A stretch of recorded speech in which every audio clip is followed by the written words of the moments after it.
Hello बच्चों, welcome to my channel. आज हम लोग इस वीडियो में कक्षा 4 की फुलवारी की हिंदी की पाठ्य पुस्तक का पाठ 9 ग्रामश्री पढ़ेंगे और इसकी एक्सरसाइज करेंगे। वीडियो शुरू करने से पहले अगर चैनल पे नए हैं तो प्लीज़ चैनल को सब्सक्राइब कर लें, बेल आइकन प्रेस कर लें और वीडियो अच्छी लगे तो उस पर कमेंट करें और लाइक करें और अपने दोस्तों के साथ भी शेयर करें। आइए शुरू करते हैं। पाठ 9 ग्रामश्री। फैली खेतों में दूर तलक मखमल सी कोमल हरियाली, लिपटी जिससे रब की किरणें चांदी की सी उजली जाली। अब रजत स्वर्ण मंजरियों से लद गई आम्र तरु की डाली, झर रहे ढाक पीपल के दल हो उठी कोकिला मतवाली। मैं के कटहल मुकुलित जामुन, जंगल में झरबेरी झूली, फूले आड़ू नींबू दाड़िम, आलू गोभी बैगन मूली। पीले मीठे अमरूदों में अब लाल लाल चित्तियां पड़ी, पक गए सुनहले मधुर बेर, अवली से तरु की डाल जड़ी। लह लह पालक मह मह धनिया, लौकी और सेम फली फैली, मखमली टमाटर हुए लाल, मिर्चों की बड़ी हरी थैली। बच्चों, यह कविता सुमित्रा नंदन पंत द्वारा रचित है, जिनका जन्म उत्तराखंड राज्य के कौसानी अल्मोड़ा में हुआ। इन्हें प्रकृति का सुकुमार कवि भी कहा जाता है और इनकी प्रमुख रचनाएं हैं लोकायतन, ग्राम्या, चिदंबरा, ग्रंथि और पल्लव। इनकी रचनाओं में प्रकृति के विभिन्न रूपों का मनोरम वर्णन हुआ है। आइए कविता का भावार्थ देख लेते हैं। कवि सुमित्रा नंदन पंत जी वसंत ऋतु में गांव की सुंदरता का वर्णन करते हुए कहते हैं कि जिधर देखो उधर खेतों में मखमल के समान हरियाली फैली हुई है। उस पर सूर्य की किरणें इस प्रकार चमक रही हैं मानो चांदी की सफेद जाली हो। चारों तरफ सुनहरे और श्वेत रंग के बौरों से आम के पेड़ों की शाखाएं लद गई हैं। इस समय ढाक और पीपल में पतझड़ हो रहा है और कोयल भी मतवाली होकर गाना गा रही है। कवि कहते हैं कि कटहल से महक आ रही है और जामुन में अब फल आने शुरू हो गए हैं। जंगल में झरबेरी फूलों से लदकर झूलने लगी हैं। यहाँ तक कि आड़ू, नींबू, दाड़िम, आलू, गोभी, बैगन और मूली में फूल आ गए हैं।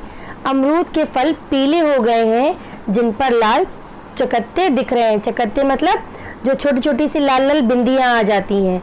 सुनहरे रंग के मीठे बेर और आंवला के पेड़ों की डालियां लद गई हैं।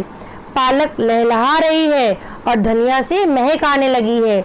लौकी और सेम में फल आ गए हैं और उनकी लताएं फैल गई हैं। टमाटर भी पककर सुनहरे लाल दिखाई देने लगे हैं और मिर्चे के पौधे हरी मिर्च के गुच्छों से लद गए हैं। वीडियो अच्छा लग रहा हो तो प्लीज़ लाइक शेयर करते रहिए। चलिए अब अभ्यास की तरफ बढ़ते हैं। सबसे पहले आपके बोध प्रश्न है, जिसका प्रश्न नंबर 1 है, उत्तर लिखिए। तो प्रश्न का है, खेतों में कैसी हरियाली फैली है? उत्तर हो जाएगा, खेतों में दूर दूर तक मखमल सी हरियाली फैली हुई है। अगला प्रश्न है, हरियाली से लिपटी सूर्य की किरणें कैसी लगती हैं? उत्तर हो जाएगा, हरियाली से लिपटी हुई सूर्य की किरणें चांदी सी सफेद जाली जैसी दिखाई देती हैं। प्रश्न गा हो जाएगा, आम में बौर कब आते हैं? जिसका उत्तर है, आम के बौर बसंत ऋतु में आते हैं। अगला प्रश्न है, कोयल किस ऋतु में मतवाली होकर कुहुकती है? उत्तर है, कोयल बसंत ऋतु में मतवाली होकर कुहुकती है। प्रश्न नंबर अंगा है, बसंत ऋतु में प्रकृति में क्या क्या परिवर्तन होने लगते हैं? उत्तर है, बसंत ऋतु में प्रकृति में बहुत सारे परिवर्तन होते हैं, जैसे आम में बौर आना, आड़ू, नींबू, आलू, गोभी, बैगन, मूली आदि में फूल आना, पालक और धनिया पककर तैयार होना। अगला है प्रश्न नंबर 2, नीचे बाईं ओर कविता की कुछ पंक्तियां लिखी हुई हैं। दाईं ओर उनसे संबंधित भाव व्यक्त करने वाली पंक्तियां गलत क्रम में लिखी हैं, उन्हें सही क्रम में मिलाइए। बच्चों, आपकी पुस्तक में एक तरफ कविता की पंक्तियां दी हुई हैं और दूसरी तरफ उनका अर्थ लिखा हुआ है, तो आपको पंक्ति को सही अर्थ से मिलाना है या फिर सही अर्थ को उसके सामने लिखना है। तो पहला है, चांदी सी उजली जाली, अर्थात चांदी के रंग जैसी सफेद जाली लद गई आम्र तरु की डाली, मतलब आम के वृक्षों की डालें बौर से लद गई। हो उठी कोकिला मतवाली, मतलब कोयल आनंद में मतवाली हो उठी। अवली से तरु की डाल जड़ी, अर्थात छोटे आंवलों से वृक्ष की डालियां लद गईं। मखमल सी कोमल हरियाली, मतलब मखमल के समान कोमल हरियाली। अब रजत स्वर्ण मंजरियों से, चांदी और सोने के रंग जैसे आम के बौर से।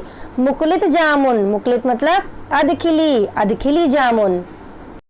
अगर अभी तक आपने मेरे चैनल को सब्सक्राइब नहीं किया है तो प्लीज़ सब्सक्राइब कर लें, लाइक एंड कमेंट करना ना भूलें और बेल आइकन को ज़रूर प्रेस कर लें ताकि आपको सारे वीडियोस टाइमली मिलते रहें। अगला प्रश्न है प्रश्न नंबर 3, भाषा के रंग। जाली डाली, तो इसी प्रकार के आपको तुकांत शब्द कविता में से ढूंढकर लिखने हैं। तो तुकांत शब्द मतलब जिनके लास्ट के जो शब्द वर्ण होते हैं वो समान हो, जैसे ली आया है ना जाली और डाली में, इसी तरह से। तो इसका उत्तर हो जाएगा झूली मूली पणी जड़ी फैली थैली। अगला प्रश्न है प्रश्न नंबर 4, आपकी कलम से। इसका का नंबर है किस ऋतु में क्या मिलता है। तो हमें यहाँ बताना है किस ऋतु में कौन सा फल और कौन सी सब्जी मिलती है। तो फल मिलते हैं ग्रीष्म ऋतु में संतरा और अंगूर, वर्षा ऋतु में आम जामुन और शीत ऋतु में अमरूद केला। इसी तरह से हमें सब्जियां कौन कौन सी मिलती हैं। ग्रीष्म ऋतु में मिलती है लौकी कद्दू तोरई, वर्षा ऋतु में ककड़ी खीरा, शीत ऋतु में सोया मेथी पालक फूल गोभी। अगला प्रश्न है प्रश्न नंबर 6, मेरे 2 प्रश्न। तो आपको इस कविता के आधार पर 2 प्रश्न बनाने हैं। तो मैंने 2 प्रश्न बनाए हैं। नंबर 1, किन वृक्षों के पत्ते झड़ रहे हैं। नंबर 2, पीले मीठे अमरूदों में क्या अंतर आ गया है। तो आप इस तरह से और भी प्रश्न बना सकते हैं। और अगर आपने अभी तक मेरे चैनल को सब्सक्राइब नहीं किया है तो प्लीज़ सब्सक्राइब कर लें। वीडियो अच्छा लगा हो तो लाइक करें, कमेंट करें और दोस्तों के साथ शेयर करें। चलिए मिलते हैं अगले वीडियो में, तब तक स्वस्थ रहें, मस्त रहें, अपना ध्यान रखें। बाय।